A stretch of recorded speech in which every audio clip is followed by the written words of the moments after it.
I'm a fat boy. I love barbecue. Cheesesteaks aren't really good though, so don't quote me on it. Honestly, I think the best Philly cheesesteaks are not in Philly, to be honest. I grew up on In-N-Out, but I've had a few Five Guys. And the Shake Shack, you know, I don't turn any of them away. I mean, Jason Kelsey is the epitome of a leader. I mean, let me clear these notes. I got him as my screensaver, as Fat Batman. You know, that's how much of an inspiration he is to me, man. Do I just dig my hand in? Oh, my gosh. Let's do a high five. Yeah! You can't tell my mom anything right now. She's an absolute superstar. And I just appreciate everybody kind of jumping on train and letting her have as much fun as she's been having, because it's been cool to see her in that light. Mom probably likes Travis more. She keeps trying to hedge her bet and say she likes me now because I have kids. And that's a good way I've kind of leveled the playing field with Trav. But the baby always gets the love from Mom. Andy Reid has the best impression of my voice. He doesn't do it in front of a lot of people, thankfully, but Andy Reid for sure has the best impression of my voice. Yeah, you got to let the voice crack just a little bit, but he's got that's a unique voice he has. I know what the next question is. Am I going to do it? I'm not doing it. But, I appreciate you. I'm good, but not that good. You got to have it like right here. And it's not, most people think it's right here. It's like in the pits. You got to love this. 180.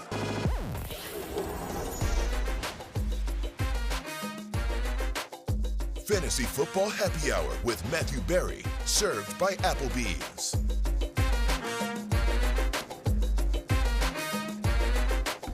It is noon on the East Coast on Peacock, 10 o'clock local time in beautiful Phoenix, Arizona. It is the Happy Hour. He's Jay Croucher. I'm Matthew Berry. We are live from Phoenix at the Super Bowl, and those were the sounds of opening night, NFL's opening night last night. Everyone doing an Patrick Mahomes impression. Do you have an Patrick Mahomes impression, Jay Croucher? I don't have a Patrick Mahomes impression. I can do Michael Caine. That's where I leave it, though. Good to hear an Australian accent, though, in there. Jordan Mailata. Right. You can do an Australian accent. Yeah. You can do a great Jordan Mailata impression. I'm doing it right now. What's your Michael Caine? Do you want me to do my Michael Caine? Let's do Michael Caine. And is this late Michael Caine like Batman, or is this like early Michael Caine? This is like Blame It on Rio, like I'll do any movie that comes along, Michael Caine. The Italian Job, like really early Michael Caine. So Michael Caine, it's very, you're only supposed to blow the bloody doors off. She was only 16 years old. You know what? Not bad. That was pretty good. Yeah. Pretty good. Hearing in my ear, the control room likes it as well. There what we do go. you know? A lot of people say, why is Jay on the show? He doesn't really seem to have a lot of talent. I think you just proved them wrong. There you go. Big show today, Matthew. We got Mark Andrews. We got Denny Carter, Lawrence Jackson, three of the best tight ends in the NFL. Exactly. Fantasy royalty today. A day of fantasy royalty. Mark Andrews, Denny Carter, and Lawrence Jackson will all join us, but not simultaneously. We had a team dinner last night. Yeah, that was fun. Yeah, that was fun. We're getting. I know producer Ryan was really obsessed with us talking about Phoenix yesterday. We didn't have as much to talk about. I feel we've got a bit more to talk about now. Starting to get in the Phoenix flow. Radio Row starting to really fill up. It's going to get really busy by the end of the week. Yeah. Still feeling really good about the air and the humidity in Phoenix that continues to grow on me. And when I did my Ithaca College podcast yesterday, I crushed. Destroyed it. Crushed it. Yeah. And what was so terrible is that not terrible, but like these poor kids, right? I mean, so like they're in college, right? You know, so you want to encourage kids to do well and everything like that. So they have to share a table with another university, and at this table there was this I assume another college student. This woman, and so they're sitting there and they're all nervous. They're all in like suits and they're like so excited to have me or whatever, and they're all nervous. And so they're sitting there trying to do this interview with me. But literally right next to them is this woman from another university that's just like on her phone, like, blah, blah, blah, hey, how you doing? Yeah, I just got here. Oh, I don't know, what party do you want to go tonight? Like, whatever. Like, I'm just like, these poor guys are trying to conduct an interview, and she's literally like, you know, no care in the world. I think your college girl impression beats my Michael Caine, by the way. That was top notch. Right. Exactly. I saw it on Instagram. Yeah. I got to TikTok it. I'm sure All right. people talk like that. Yeah, exactly. That's Ithaca's exactly how they're catching a lot of talking. strays. That's exactly how young women in college talk today. Yeah. 100%. So very accurate. We got Ithaca, Mike By the McCarthy, way, Dak if you Prescott. heard this girl yesterday, it's actually a fairly accurate impression of her. All right, what do you want to get this show on the road? Do you want to get on the road? Want to talk about Patrick Mahomes and his ankle? Okay, So Patrick sure. Mahomes, he said he's God definitely. forbid we go 10 minutes without talking about Patrick Mahomes' ankle. Yeah. Says he's definitely feeling better than last week, and here is Patrick Mahomes talking about that ankle. I'm just going to make it real quick. I'll play through all injuries that the trainers will let me play through. I'll play through. So that's the list. As long as the trainers okay me to get out there, I'm going to play through it. Yeah, so Patrick Mahomes is going to play in the Super Bowl, Yeah. I suspect, and I think he's going to be okay. So here's my question for you. Do you think, if you're Chad Henne, Yeah. are you happy or sad about this? And let me break this down very quickly. So on the one hand, you're like, everyone wants to play in a Super Bowl, and here would be an opportunity to play in a Super Bowl. Not that I'm saying that I think Chad Henne is wishing ill on his teammate, but if Patrick Mahomes couldn't go through no fault of Chad Henne's, Chad Henne would be starting a Super Bowl this week. So on the one hand, you're like, oh, this would have been an amazing opportunity for him in his career. On the other hand, you're sort of like, I got a pretty good gig right now. I like, everyone likes me. I'm the backup. I got a shot at winning a Super Bowl ring here with Patrick at quarterback. No pressure on me. I came in for one drive against Jacksonville. I got us a touchdown. I threw a touchdown pass to Kelsey. Like, I'm good. Like, I'm basically plus money right now. I got house money here. Why go and lose a Super Bowl? I think it's the other way where he's playing with house money, and that if he comes into the game, say Mahomes goes down in the first series, then if Chad Henne comes in, if he loses the game, no one will think less of Chad Henne. Like, everyone just expects them to lose the game, and everyone will just remember, oh, Mahomes got hurt and they lost. If he comes in and he wins the game, then all of a sudden he's Nick Foles, who's a legend in Philadelphia for all of time. Chad Henne becomes an NFL legend if he wins the Super Bowl in place of Patrick Mahomes. So is that your take? Is that he's rooting for Patrick Mahomes to go down in the first series so he can have that opportunity? Is that your official take? I think he's rooting for him to go down deep into the second quarter when they've got a 3-touchdown lead, and then Henne kind of steers them to victory in the second half. I think he kind of wants the lead first. I always wonder about that. Like, if I was Tony Pollard, I'd be cheering for Zeke to get 3 yards per carry, and I'd just be cheering for my own success at that point. It's a tough one, he's right? a bigger man than me. Yeah, it's a tough one. So in essence, just to play this forward a little bit, in essence, when you come on the air with me, you're like, well, I hope Barry's analysis is terrible. I hope he says something inappropriate on air, gets fired, because you're a heartbeat away from like this chair, from it being fantasy football happy hour with Jay Croucher. It's true. For I'm right your there. name, so right. I cheer for your failure every day. Now I understand. This entire season has just made sense to me. Entire season. Okay. Would good. you? I know how you work. Are you the type of person where you'd rather, just win the game or score 60 points in a loss playing basketball? So I'm the 60 points in a loss. Yeah, see, I'm the one in the game. I know you're not. Absolutely, that's a lie. I believe it or not. Let's say it with a straight face. No one believes it. I swear to God, I am. I would rather. Here's Lying the on national television. Believe me. Here's the truth. Producer Damien has got a thumbs down over there on the other side. No one believes me. Here's what I will tell you. Look, you're giggling. I am, because I'll tell you why. Two reasons. It depends on the activity, meaning that, like, if it's what I do for a living, like this, like, would I want to just be like the 8th banana on a show that wins an Emmy, or would I want to be the star of a show that doesn't? Like you'd rather be the star, but on a basketball game, like, I'm okay at basketball, but like, I ain't Kobe.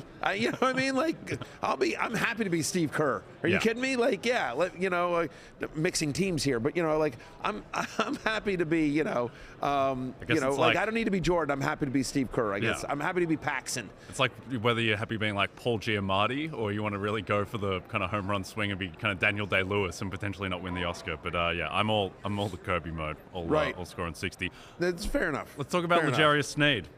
He's cleared concussion protocol, so he looks like he is set to play. That's big news because, I mean, I'm not sure if it's underreported, but under-discussed perhaps, with the Bengals, where we focus on the personal foul at the end of the game. We focus on Mahomes on the ankle. I think the real thing out of that game was that the Chiefs lost 5 players during the game, and it looks like they're going to get all of them back outside of Mecole Hardman. And we're looking at now a situation where pretty much everyone in this game is healthy.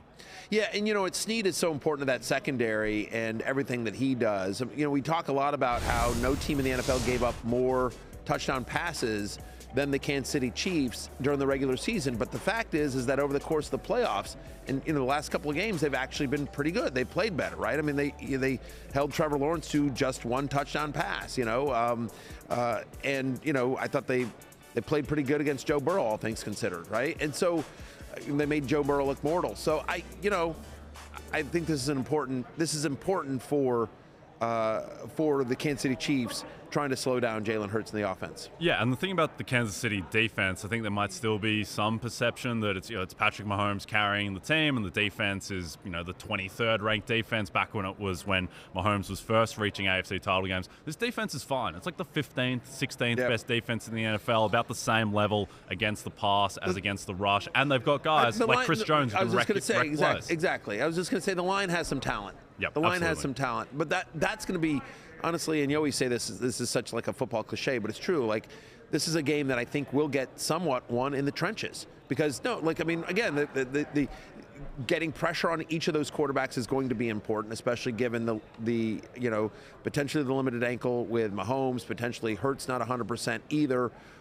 Both teams have really good defensive lines, and so it's just, we expect the Eagles' offensive line to play better. Lane Johnson being back is huge for them. But can the Chiefs' offensive line, hold up? Yeah, there's actually a prop on BetMGM about Radio Row about how many times it will be said today that the game is won in the trenches. The over-under was set at 517.5, and we've just contributed to the over there, so that's good news. That is fantastic. Yeah, I would bet the over as well. Kadarius Toney. But do you not agree? I admit I think it will be one in the trenches. It is. Like most games are.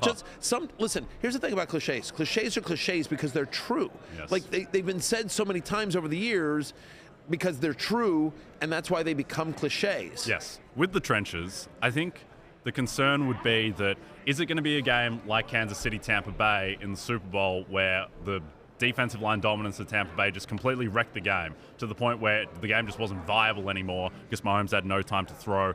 The Eagles' pass rush is historic in terms of their sack rate and all of that, but I think the KC offensive line is good enough that it's going to keep Mahomes upright. Mahomes is amazing at avoiding sacks, at working in the pocket, avoiding pressure, so I think that they'll be okay on that front, and I do think that Chris Jones will have a moment or two.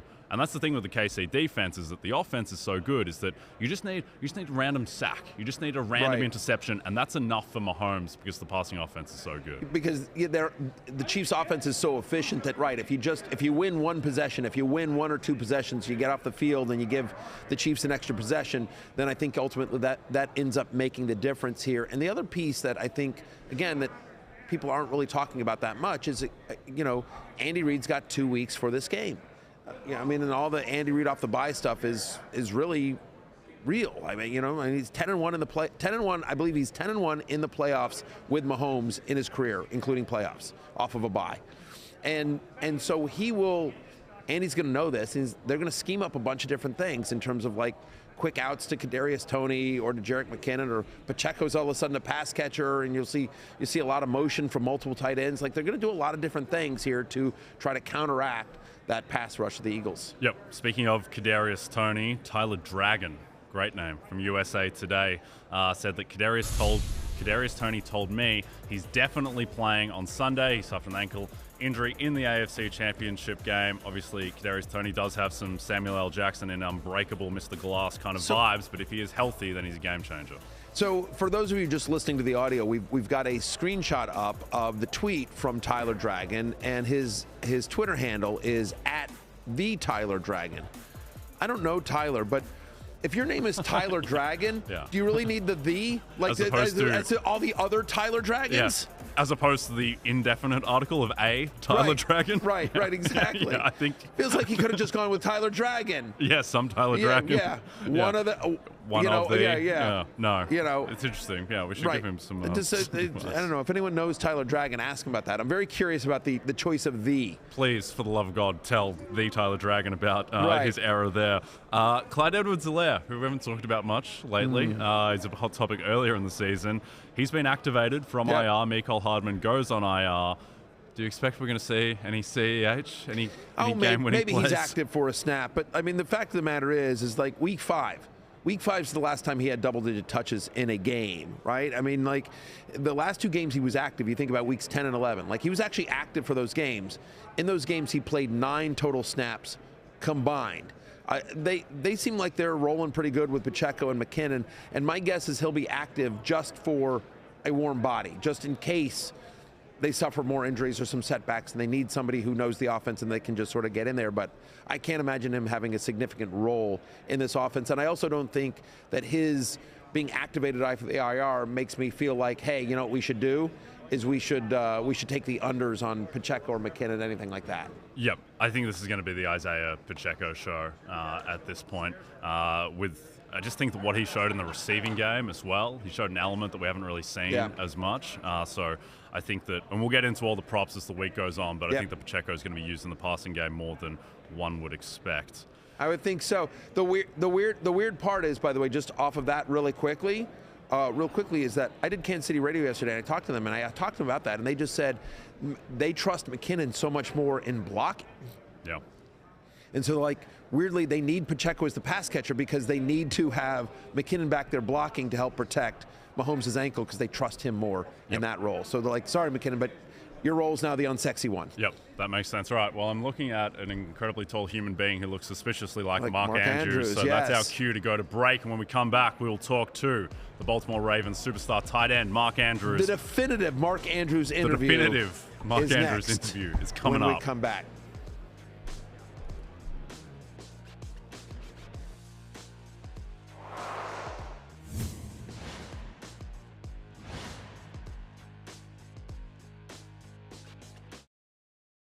And obviously, I hope that we get my guy Lamar Jackson back, because he's a Raven for life. There's one thing I know that he wants to be a Raven, and I know the Ravens organization want him, and so he's our quarterback, and I'm hopeful that they're going to be able to get that deal done, and he's going to be my quarterback. All right, fantasy football royalty Mark Andrews joined us now on behalf of his go-to protein shake, Rockin' Protein made with real milk and up to 30 grams of protein. Find Rockin' Protein nationwide in your local grocery and convenience stores. Randomly, this is complete coincidence. You're wearing a Rockin' Protein shirt on air. It's luckily here. Let's start there. Like, why did you partner with Rockin' Protein? It's honestly an incredible partner. Well, thank you guys for having me on, first of all. But thanks for coming on. Yeah, just Rockin' Protein is my go-to protein drink, and it's for me it's an incredible partnership. One, because they're an incredible brand and company, but it's also locally sourced. So this is something I've been drinking since high school, and if you know the taste of protein drinks, you know that chalky taste. Yeah. This tastes amazing. It's smooth. It's always good, and it's high source protein, and it gets me where I need to be. So I just figured it out, Jay. I was like, why does Mark Andrews look so different than I am? Yeah. He was drinking Rockin' Protein since he was a kid, and I, was drinking like carbonated soda. I thought you were a big protein shake guy. I thought you were in the gym. Clearly, I am not. We're going to have to get you on one of these. Yeah, there you go. Maybe I too can become an all-pro tight end. So hey, listen, let's get this out of the way real quickly. The opening clip we heard you say on the show was, Lamar Jackson's going to be a Raven for life. He's my quarterback. Mm-hmm. So much talk about Lamar. Is he coming back? What's the situation? Have you texted with him? Do you want to come? Do you want to take back your feelings about him being a Raven for life? Where are you feeling about the confidence that you're catching passes from Lamar next year? Yeah, if there's one thing I know is that Lamar has an incredible amount of respect for the Ravens organization, and I know they feel the same way about him. I know he would love to play for the Ravens. Yeah, that's something that he really wants to be able to do is be a Raven, and he is a Raven. So I think that I hold true to that statement that he's going to be back with us. But both sides just need to get the deal done. That's the business part about this. Yep. I suspect that's the first and only time today anyone will ask you about Lamar Jackson, so I appreciate that. Yes, sir. So we are a fantasy football show. Do you play fantasy football yourself, Mark? I do not, no. Okay. But I have great things. Right. It's incredible. And how often does it come up in your life when fans come up and approach you? How often are they saying like, "Hey, you're on my fantasy team," or "Hey, I love I'm a huge Ravens fan." Yeah, I mean, the name recognition from what fantasy football has been incredible. Of how many people love to play. Obviously there's a ton of good that comes with it. There's a lot of good people. Hopefully you have a good season and people come up to you and praise you. But people are competitive. They have fun with it, which I think is awesome. 2 years ago, you were the #1 tight end in fantasy. You were also one of the elite tight ends in fantasy this year. How would you take me through your season this year in terms of how you felt your specific play? I know it was a tough year for the Ravens with a lot of injuries, not only at the quarterback position, but around the offense. Yeah, I think you look at the start of the year, within the first 4 or 5 games, it was like 400 yards and a couple touchdowns. And, got to a point where it was like mid-season and, things weren't just clicking, all that well. And so it got a little slower, but I think you look towards the back half, it started to pick up a little bit, started to make a little more catches and make some plays. But it was good. I think just the way the season went, it was a little different. Yep. Now, I want to ask you about Isaiah Likely, who certainly in the fantasy world is a really hot name. We see the pass-catching talent, incredible receiving talent. Yeah. What did you see from Isaiah this season? What do you expect going forward? I love his game. Yeah, Isaiah's got a really good feel to how he finds holes, but he's an incredibly good man beater as well. So he's a guy that's only going to continue to get better. He's going to be an incredible player, and he's going to be an incredible player for a long time. I have a lot of respect for him. Do you guys see, there's going to be an offensive coordinator change, obviously. Greg Roman no longer with the Ravens. Who are you hoping to see? Is there a change to the offense that you're hoping to see in terms of whoever comes in next? No, I've got a lot of love and respect for Coach Giro and how much he's helped me and this offense, throughout the years. But I don't know, what direction or who they're going to go after. But I think I'm excited. I'm excited to see where that goes, and I know that Coach Harbaugh and all the coaches in the front office are doing their due diligence to put this team and our players in the right position. Yep. Yeah, I think no matter who it is, they're coming in and you're going to be a feered part of the offense. No matter who comes in. I think Mark Andrews is going to get his targets. I'll hint to anyone that's interviewing for the job. If you come in and say hey, what I really think we do is we need to make Andrews just a blocking tight end. You're probably not getting the gig. Yeah, I'd say so. So there's a Super Bowl on Sunday, Mark. Not sure if you're aware, but. So the tight ends have gotten a lot of attention, 2 of the best tight ends in the game, and Travis Kelce and Dallas Goedert. In particular with Kelce, what is it that makes Kelce so special as a player? I just think he's got an incredible feel for the game. The way that his mind works, the way that he can feel a defense, he can feel his zone and find that, and then he's got Patrick Mahomes that they got incredible chemistry. So I think that little tandem is awesome. He's also an incredibly good man beater. His routes are awesome. So even if they're playing zone all game, they're like, well, screw it, we're just going to play him in man. He finds a way to win, and he makes big-time plays in big-time moments. And I think that's what you got to love about him the most, is that he's just continually all game getting after over and over and over and over and making big-time plays, which is it's just incredible to watch him. And again, like Dallas Goedert, I've got a lot of respect for Dallas and his game, and he's a guy that's continued to get better and better and is at one of the top tight ends. Yep. Who wins the game on Sunday? And two-part question. Who wins the game on Sunday, and who are you rooting for? That's a great question. I don't know. I think both these teams have fought real hard, and they're going to be tough teams to beat. But Orlando Brown is one of my best friends, and so I'm going to be rooting for the Chiefs. All right, fair enough. Keep it in the AFC, if nothing else. Right. At least keep the title in the AFC. Mark, talk to me a little bit about Tight End University. And I know you attend it. What goes in at Tight End University? What happens there? If I drink Rockin' Protein, could I get an invite to Tight End University? Oh, you'll be there. You'll be there for sure. No, it's just a bunch of tight ends, man, having fun. You look at the guys that are there. Everybody's in the same position. Everybody's having fun. It's just a way for us to get around each other and hang out and pick each other's brains. I think it's an incredible opportunity for us guys just to be tight ends. Yeah, it does seem to be a really close-knit group. Led by guys like yourself and Travis Kelce and George Kittle. Is it something where you're specifically watching them and they're watching you each week, pick up new things in each other's games? Yeah, for sure. You know that when you're out in the field and you're able to see how a guy moves, how a guy, maybe release off the line or uses his hands, it's always good to pick up on the little things. I think everybody can learn something by watching the great ones like the guys that you just mentioned, because there is so much to learn. It's always room to get better, and who not from than those guys you just mentioned. Yeah. Can we get Isaiah Likely an invite to Titan University as somebody who has him on a bunch of dynasty teams and we'll would really like there. him to? Yeah, he'll be going. I'm hoping the new offense coordinator does a lot of 2 tight end sets as well. And both you guys are out there a lot next year. Sir. Just saying. Help me out, though, as somebody who's obviously at practice and everything and sees the young players. For the people that play fantasy football, give me a sleeper on the Ravens next year. Give me a player that should be on a radar. Everyone knows you, obviously. Everyone knows Lamar. We just mentioned Isaiah Likely. Give me somebody that may be a little bit under the radar that you think has the next step in him. I think Charlie Kohler. I think just with opportunity, and he's a guy that I think will elevate his game. I think it was the one game that he played in this year. He played very well. So I think that he's going to be able to do his thing and kind of shock a lot of people. Oh, okay. I like that. Yeah, that's a good name. That That's not a name that I expected wasn't to hear really on today. our radar. Last one for you, Mark. This was your 3rd Pro Bowl that you played on the weekend. What did you think of the new format changes, and what do you think about going forward? I had a great time. I was able to play dodgeball, all the skill challenges. We had a good time, but the dodgeball game was awesome, and then we had the flag football game, which I think was a great change to the whole Pro Bowl setting.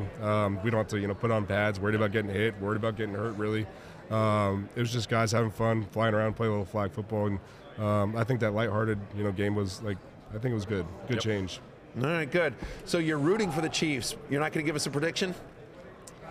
You want like a score prediction? Well, you don't need to do a score prediction, but the Chiefs are winning. The Eagles are winning. You've studied both these teams. Yeah. You're a football mind. I think the Chiefs are winning. I think that obviously the Eagles have a great defense, and that's going to be a tough front to go against, but the Kansas City's got a great O-line, so I think it's going to be a tough one. I think it's going to be a very, very close game, but I think at the end, you look at Patrick Mahomes and the type of player that he is, how fiery he is, how competitive he is, he's going to want this game. There is a little bit to just the simplicity of guy who's been there before versus guy who hasn't. And yes. All due respect to Coach Sirianni, Jalen Hurts, their first time, whereas Andy and Patrick were back in the Super Bowl just a few years after they won it. Well, listen, Mark, we can't tell you how much we thank you and Rockin' Protein for making you available to us. You are fantasy football royalty.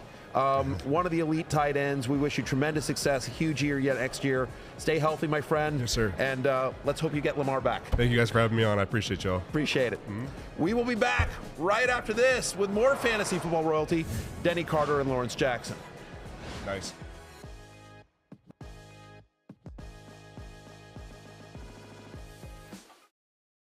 Folks, this is Denny Carter from NBC Sports Edge. I'm here at the Super Bowl in Arizona with my colleague Lawrence Jackson. And today, we were lucky enough to stumble across 2 players, one from the Chiefs, one from the Eagles. We got to talk to them, interview them about the keys to winning Super Bowl 57. First off, man, on offense, we must protect Patrick Mahomes, man. We know that Eagles rush defense is coming, and the 2 people that know that is Brock Purdy and Josh Johnson. Our receivers a little banged up too now, so somebody gonna have to step up on that end. It's like the Bucs did in the Super Bowl against Mahomes. All you have to do really is make Patrick Mahomes play badly. It's that simple. You also have to cover Travis Kelce, which of course the Jacksonville Jaguars didn't do. And of course the Bengals really didn't do. So that's our plan. We're going to cover Travis Kelce. It is a groundbreaking defensive maneuver that I think will catch on after we do it. All right, we're back on the Fantasy Football Happy Hour. We welcome in Denny Carter, Lawrence Jackson from Rotoworld. Phenomenal production values on that video, guys. I like really the fact that, here's what I like. I like the fact that you guys didn't even try to because the mannequins had arms, right? But you guys, as opposed to just standing up against it like this, you literally put your arms, you're hugging them. We were holding on for dear life. Right? No, I understand. So it's like they have these 4-armed football players. And it's prom season. It's almost prom season too, so we want to hit the prom pose. It looked. I mean, look at that. I mean, like, what's going on? Like, Lawrence is like, it's like literally no production value whatsoever. Yeah. Why is a Kansas City Chief player wearing an Atlanta Braves hat? There's Like, a lot of Lawrence couldn't questions to be asked look, there. maybe you couldn't even bother to take off your hat. Always the hat, baby. Always that. Maybe that Chiefs player was from Atlanta. Look, maybe.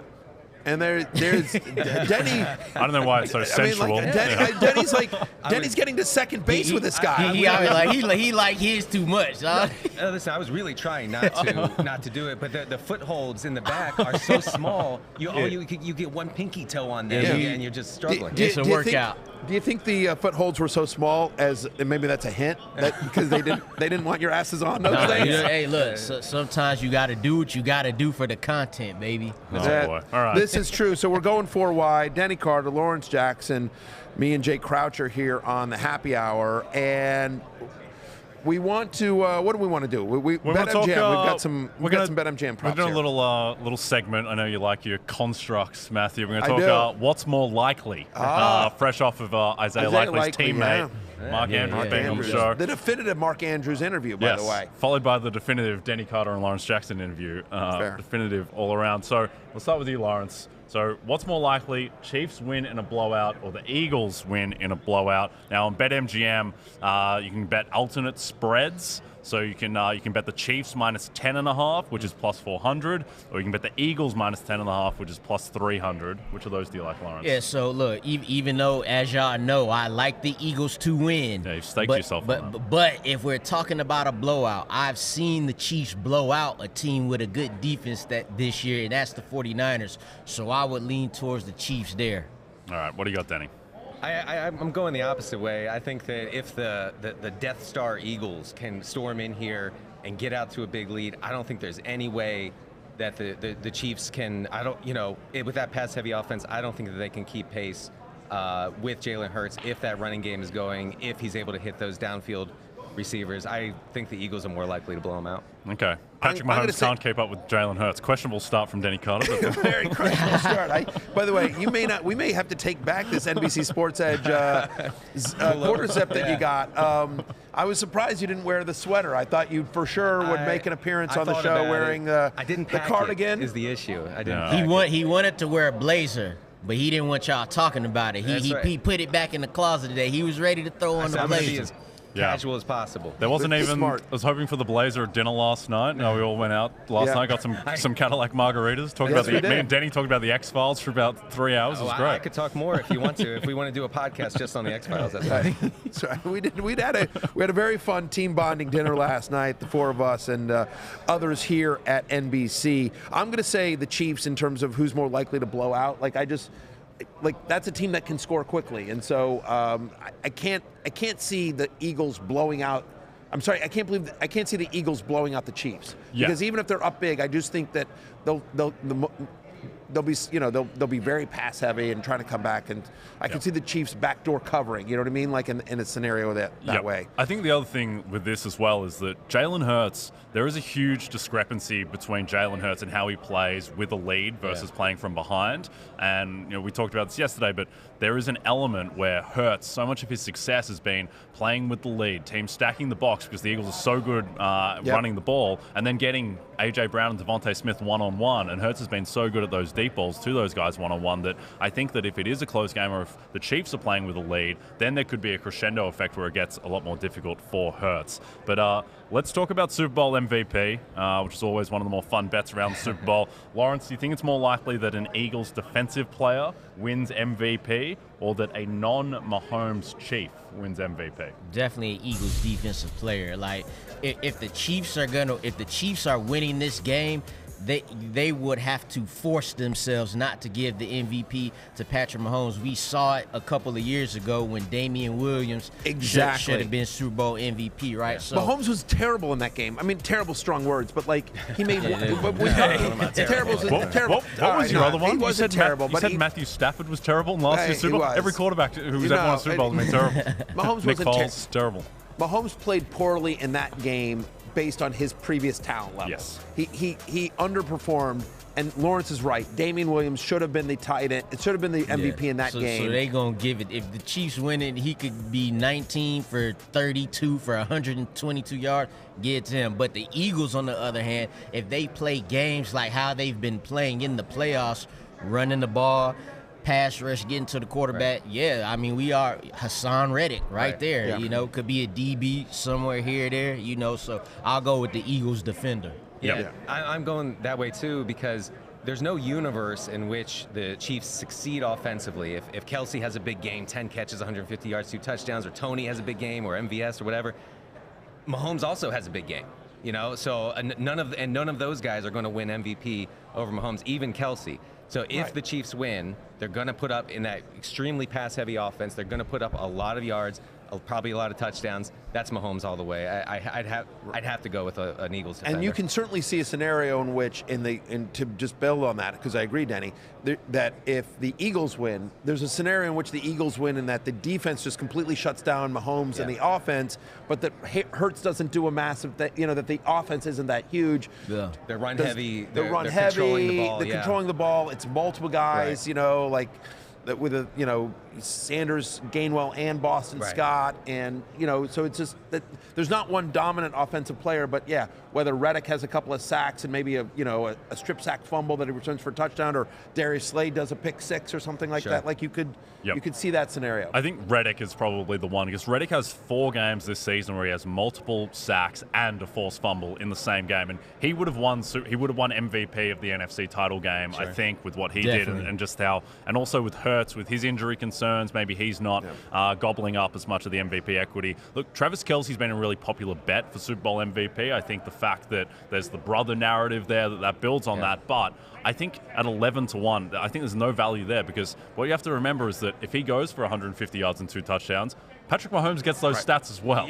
And so his production is inextricably tied to Mahomes. The way that Travis Kelce wins the MVP in the Super Bowl is this, and only this, is that on a Patrick Mahomes throws an interception, Kelce chases down the guy that has the interception, punches the ball out from underneath, scoops it up, and runs into the end zone himself for a touchdown. And so Mahomes gets none of those stats. Yes. In that scenario, then maybe Kelce wins the MVP. Yes. And the analytics say that's unlikely. Analytics do say that is unlikely. That's exactly. We have crunched the numbers back at NBC HQ. We just got it. And that's, Maybe Mahomes could commit a crime mid-game and be arrested. That We're is in that true. kind of range. Well, an injury. Mahomes' injury in Chad game. Henne comes in. Chad Henne I don't know. Henne might get that thing. Henne might get that thing. Did throw a touchdown pass to Travis Kelce. That's right. But yes, in a scenario in which Patrick Mahomes gets injured and the Chiefs win, Chad Henne's the MVP. Yes. If right. Come on. No, Kelce wins the MVP in that scenario. Chad Henne comes in and leads them to victory? Are you crazy? Of course it's Chad Henne. Hey, look, Julian Edelman got a Super Bowl MVP a couple of years ago in a low-scoring Super Bowl game. The thing is, we don't expect this one to be that way. So it could be that type of scenario, too. Yep. No, I'm with you there. All right, Lawrence. I suppose it depends on when Henne comes into the game. Yeah, right. Right, and what the score is. But if he comes in, if Mahomes gets injured in quarter one, and they're down 7-0 or something like that, and Henne leads them to victory. Yeah. Henne wins the MVP. I have trouble saying Henne, baby. A bunch of dump offs to Kelce, 2 touchdowns, couple touchdowns. I think it's Kelce. I don't know. If Kelce ends up scoring that way. All right, Lawrence, who's going to have the longest completion, Patrick Mahomes or Jalen Hurts? I did not think I was getting into. By the way, just so you know, poor Pete, our producer Pete, is just like, wait a minute, are we really arguing a Chad Henne MVP conversation right now? Yeah, we did 3 minutes on Chad Henne MVP. He's not going to take us to now. Exactly. And by the way, and Steven's not producing today. Steven, our resident Jaguars fan, who actually loves Chad Henne. Does. To a strange extent, actually. Misses Chad Henne desperately in Jacksonville. I grinded Chad Henne tape for hours before the show. I just want everyone to know. It is true. You left last night early. We're like, where are you going? I got to grind. I got to go watch the tape. Got to grind some more Henne tape. It's like, where's Denny going? It's so Grinding weird. the Henne tape. All right, Lawrence, who has the longest completion, Mahomes or Hurts? They got the same odds. I'm going to go with Jalen Hurts on this one. I think they'll take more deep shots. The Eagles' defense, so they won't allow Patrick Mahomes to do that. They'll make him chop them up in the middle of the field. We saw them try to complete those passes against the Niners, in the NFC Championship games. You mentioned it earlier about him being successful on the deep ball versus man coverage. So give me Jalen Hurts right there at the same odds. Yep. What do you got, Denny? Mahomes. It's simply because I think the Chiefs are one of, 3 teams that pass no matter what. So if they get a lead, they pass. If they're behind, they pass. If it's neutral game script, they pass. I just think that there are so many scenarios where Mahomes can have a big game here. I do too, but in terms of longest completion, I'm with Lawrence. My expectation here is that, especially with Darius Slay and James Bradbury, that they're going to say to the Chiefs, "You can dink and dunk us to death, but we're not going to let you uncork a 70-yard bomb on us." And so, but I do think that you could see A.J. Brown or Devontae Smith get loose for one deep, and that's the concern. It's like you think about the Chiefs. Okay, well, who could possibly have a 60-yard reception? The most likely guy on Kansas City is Marquez Valdes-Scantling, and he's going to see either Bradbury or Slay. I don't know. It feels like I agree with 100% on the Chiefs' passing offense, but I do think Lawrence is right here in terms of. I think the better bet is Jalen Hurts in terms of who has the longest completion. Yep. Got a good little segment here of Denny Carter saying one thing and then the other 3 people saying the opposite to cover all thing. the bases. This is how you do it. I skew Mahomes as well, keeping with the bit, just because I think he's going to have more pass attempts. And also I think one thing with Hurts is that with his shoulder, he had no touch on those deep balls to Brown and Smith against the Niners. So he'll probably look better, but that is another thing to be concerned about. No. All right, let's go, Andy. To me, the argument with Mahomes is the passing volume, and you're hoping for yards after the catch. Yep. That like he gets McKinnon or something like that, and that just up the right. Yep. Right. Okay, Denny, let's go to you this time. Most receiving yards. Do you think it comes from the trio of Kelsey, Brown, Smith, or someone else? You're taking the field in that. I mean, look. Anytime I can mention Quez Watkins on this show, I'm going to do it. Okay, so I am going to say Quez Watkins maybe gets loose for a deep ball from the slot. And can be one of the guys who wins outside of this trio. It is tough to not take this trio, though.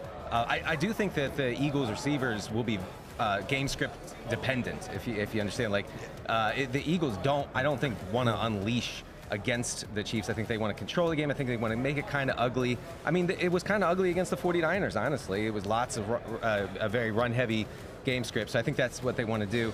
I would take Quez Watkins at whatever crazy odds you can get here. Look, Quez Watkins hasn't played a ton. I don't want to talk down Quez Watkins. Tough show for Denny today. I'm going to go with Kelsey. He's average. Kelsey's look. Here's the thing on Kelsey. He's averaged. During this playoff run, right? And in fact, over his last 8 playoff games, he's averaging over 104 receiving yards. I do think that, especially given the fact that Juju may be less than 100%, that Hardman's not going to be out there, and how you attack Philadelphia, which is in the middle of the field. We actually just had Mark Andrews on in the last segment who talked about the fact that he thinks that if they play zone, obviously going to be Kelsey. If they play man, Kelsey's a really good man beater. I don't think he has any one huge reception, but I think when we look up with it, you're going to be like, 8 for 115. That's going to be Kelsey's line, something like that. Sure. It's going to be a lot of, Quez Watkins is plus 4,000. You can back that with me, Denny. Don't worry about it. If it was a longest reception prop for Quez Watkins, I'll do that. But not no receiving yards. Hell no. I ain't going to get cute on this one. I'm going with the trio. You guys, you doubt Quez Watkins at your own peril. That's all I'm saying. Producer Blake Friedman, actually, on the pre-call this morning, actually had a good prop of Quez Watkins to get exactly 0 receptions, which is plus 300, which I prefer to I'll take that. Yeah. Because he had 0 last week and only had one last game and only had 1 target. Blake pointing out about the fact that since Goddard has been back, Watkins has been, basically a special teamer. Yes, exactly. Denny's paying Quez Watkins. His one target was 60 yards downfield. I just want to put it out there. That's true. Those good old air yards. Yeah, exactly. I'm going to give out 2 longer shots on the board, and it's Kadarius Toney, who's plus 2,000, who is the most talented receiver on the Chiefs, and he might just be fine. He might just show up and be fine. And then also Juju Smith-Schuster is plus 1,400, who I think there's a reasonable chance he's the most targeted Chiefs receiver. And again, you don't like counting on health when you're backing guys at minus 150, but when you're backing guys at plus 1,400, you got some health variance in your favor where he might just look okay. And the slot is obviously where you attack Philadelphia again, right? And they scheme so many targets to Kadarius Toney. Kadarius Toney's been targeted on 40% of his routes since week 17. which is just an insane number. And I know I've said that on Twitter, and people say, oh, well, they scheme touches. They have a game plan for him. Well, that's what you do with good players. That's what happens with talented players who can make a lot happen after the catch. I do like Tony there. Okay, last one. Lawrence, rushing yards. I mean, he's no Quez Watkins, but yeah. Wow, no, who is? Right. You're or Quez Chad guy. Henne, but yeah. You've made your bed with Quez Watkins. Right. Lawrence, rushing yards leader for the game. Is it Miles Sanders, who's minus 105, or is it the field? I'm gonna go with the field, just because how the odds play. You know, you saw Miles Sanders get the 2 touchdowns in the NFC Championship game, but Kenneth Gainwell is gaining on Miles Sanders. Very good. Boston Scott got in there a little bit, and if you look at it there, like Pacheco, he had a much bigger role in the AFC Championship. So just based on the odds, I'm gonna just take the juice on this one. Yeah, I completely agree on that. Like, I'd probably pick Pacheco at plus 275. You know, but it feels like if you're asking me Sanders or the field, there's so many different ways that the Eagles can run the ball. Obviously, Gainwell, Scott, and, you know, Hurts, of course. And that assumes that they're able to run the ball and that they're not quickly down. Which, again, there's a scenario in which, I don't know how likely it is, but there's a scenario in which the Chiefs come out and they're up 17-0 immediately. Like, there's a turnover or something. You know, they score in their first possession, then there's a turnover, and all of a sudden, you know, now they're down and they're not going to be able to run the way they want to. I would love Pacheco there, but I think that CEH being active kind of throws a wrench in that. I'm not saying that they're going to, you know, shift back to CEH. I don't think that that's likely. But to have to split the backfield with McKinnon, with CEH, I think Pacheco's ceiling is a lot lower than I thought it would be, and so I guess I go Sanders there. We talked about this in the first segment as well. I mean, CEH, you know, the last 2 games he was active, he played 9 snaps total. I mean, right. You know, and obviously they don't like him. They don't want him to be anything close to the lead back.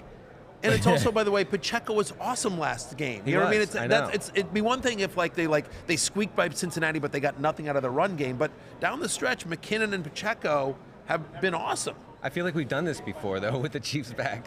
We've anointed, we anointed McKinnon, the guy. He's the guy, and then McKinnon became only a blocker for Mahomes, you know, and Pacheco took over. So I don't know. Yeah, I think Pacheco at plus 275. I think there's a little meat on the bone there in terms of value. I think also Kenneth Gainwell, to Lawrence's point, at plus 1,400. Like, Kenneth Gainwell, his rushing prop right now on BetMGM is 19.5 rushing yards. He's had 26 carries the past 2 games. And obviously, those were very, very favorable in terms of game script, but he just looks explosive out there, and I think they're going to give him carries. So even if the 14-1 doesn't cash in terms of leading the entire game, I do think that he will get to 20 rushing yards. I actually like, what's his rushing receiving number? I think it's like 39. We can have a look. 39.5. Yeah, keep talking and we'll find out. I just like, because there's different ways that they can use Kenneth Gainwell. They do run him, but they also like to use him in the passing game. I mean, like, Sanders is just not involved in the passing game at all. So Gainwell's 11.5 receiving yards. So you add that up, it's going to be 30.5 rushing plus receiving. I love the over on the Gainwell 30.5 rushing receiving. He could probably get that just rushing. Exactly, but they use him in a variety of ways, and so again, especially if Chris Jones wrecks some havoc here, and so you could see some dump offs to Gainwell. Yep, no, I like that. We're a Kenneth Gainwell show. All right, we're going to go to break. When we come back, we'll hit some more news, talk Sean Payton and his orange tie, and then we'll close out with the best props from these guys, Lawrence Jackson and Denny Carter.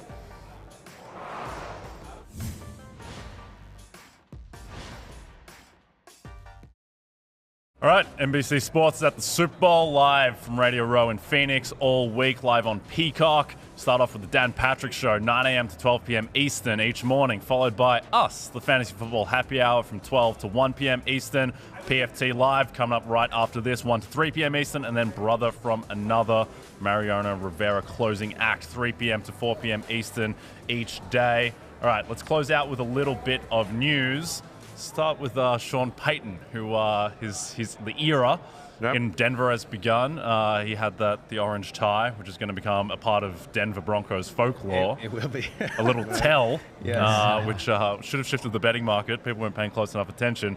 But he had some things to say about Russell Wilson yesterday and his coaching situation in terms of personal coaches.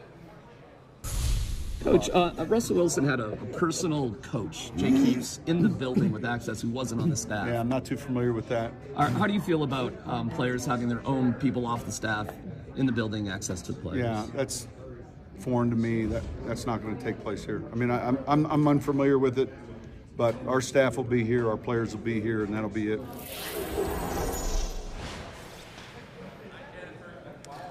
So, Sean Payton would not like Tom Brady, I think is what he's saying. Yeah, look, I mean, but Sean Payton I think he's had the right attitude, which is like, listen, man, I'm new sheriff in town. Like, we tried it your way, Russ, last year, and you got a coach fired. Yeah. I ain't getting fired, so... And it ain't too aggressive either. It ain't like you just like you're nothing. You know what I'm saying? He just coming in, he planting his flag and letting them know like, hey, I done did some things in this league and this is how we gonna do it. Right. You're not a CEO. You're a quarterback. So maybe you just Also, join the team. Maybe. Russell Wilson, not sure he's really in the same position of strength that he was potentially 12 months ago in terms of his reputation. Not sure Russell Wilson can be pulling Tom Brady stuff anymore, given that he was like the 24th best quarterback in the NFL this year or whatever. It was painfully obvious that his teammates were not crazy about what he was doing, at least on the field. There was some alienation there. We all saw it, especially the Christmas Day massacre against the Rams and everything. But maybe Payton first needs to bring him into the fold. I think that's a good first step. That's part. I mean, those have been all the rumors. Is just how how isolated he's been from the team, and you hear hear the stories about like he's doing calisthenics on the team plane when everyone else is trying to sleep, and all that kind of stuff. Lawrence actually did that on the flight from Newark to Phoenix. Unfortunately, Push-ups in the aisle on the plane. Yeah, I saw it. But anyway, but Russell Wilson, tweeted at Coach Payton, and so we'll see. I think we'll get your takes on it because Jay and I both said that we're buying a Russell Wilson bounce back for next year under Sean Payton. Lawrence and Denny, where are you guys in this? I'm going to have a piece on NBC Sports Edge today, kind of breaking down the numbers of what needs to happen for Russell Wilson. One thing is play action, because they did not use play action all that much, especially when they fell behind this season. Talking about Nathaniel Hackett's staff. Sean Payton does have a history with using play action successfully. I think if they can get more involved in kind of misdirection and keeping defenses on their toes, I think that'd be great for Russell Wilson. I'm buying a bounce back for sure. Yeah, I'm gonna say he go up this year, next season too. Because first off, there's nowhere to go but up. That's from that situation. Like, will he get back to top 5 quarterback status? I don't know about all that, but when we talking about from a fantasy perspective, he definitely could get back to hovering around that quarterback 1 range with Sean Payton. Because Sean Payton's offenses always do numbers. Don't matter what the team do, his offenses do numbers. Yep. All right, last news item for today. AJ Green. No, that would be a big story. If AJ Brown retired, that would shift the line. AJ Green retires. Nice little last moment for AJ Green, catching that ridiculous touchdown pass against San Francisco in Week 18. But one of the best wide receivers of his generation, Matthew. I mean, look, fantasy royalty right there. Over his career, he had 3 different top 10 finishes as a fantasy wide receiver. From 2011 to 2017, he was the 4th best wide receiver in terms of total fantasy points. Over that stretch, the only wide receivers with more fantasy points: Antonio Brown, the late great Demaryius Thomas, and Julio Jones. And so, AJ Green was so great. You sort of feel bad for him as you see the stats there on your screen in terms of the 5 straight 1,000-yard seasons to start, 7-time Pro Bowler, and being second all time in Bengals history in terms of receptions, receiving yards, and receiving touchdowns there. To me, the disappointing thing is like he was on those Bengals team that were they were always like okay. The Andy Dalton, the Marvin Lewis, losing the first round of the playoff teams. He leaves. They get Joe Burrow, and they're awesome. Yeah, it's tragic the way that they underperformed with A.J. Green dominating. I mean, A.J. Green and Julio Jones were dominant almost to the same level to a point now, and then there was a big fall off. But these big body receivers, they age so poorly, Yeah. And I think A.J. Green is an example of that. Yeah. When you said age so poorly, why did you look directly at me? What the hell? With no blinking. Like no blinking. Like right into my eyes. Right not to the camera, not to all the group of us. Like you know he why? just blah, blah, blah. And big body receivers age so poorly. You're a big body receiver, that's why I was looking at you. Big body receiver. Yeah, I'm big bodied. I need some of that protein shake. Yeah, they're already kicking in. All right, let's close out, guys. Kind of Lawrence, last angle for the Super Bowl. Anything in particular? Any bet? Anything that you're looking forward to? I mean, just talking about it earlier, man. Mentioned Hassan Reddick earlier, man. At plus 3,000. If you're looking for the value there, like here's a guy who had 2 sacks in 4 of his last 6 games, 19.5 total sacks on the season. right? So, like I said, if the Eagles play ball like they have been the past 2 games, then fire him up at plus 3,000 for the value there. Okay, what do you got, Denny? I'll just take Mahomes MVP. Look, this is pure vibes based. I'm a numbers guy. I usually have a bunch of numbers, and I would read them to you. But I don't believe that Mahomes will allow the Chiefs to lose this game. I think he will come through and play an incredible game against a vulnerable, I think, Eagles secondary. We talked about this yesterday. If you believe the Chiefs are going to win, betting Patrick Mahomes to win MVP are better odds than just betting the Chiefs money line. Yep, Mahomes is plus 135. The Chiefs money line is plus 105. I think Mahomes has a 90 to 95% chance to win. So if the Chiefs win, Yep. So I think Mahomes is the play. All right, we are done. PFT Live is next. Garrett Wilson on the show. Yeah, thank you, Mark Andrews. Thank you, Denny Carter. Thank you, Lawrence Jackson. For Jay Croucher, I'm Matthew Berry. We will see you tomorrow. Peace out.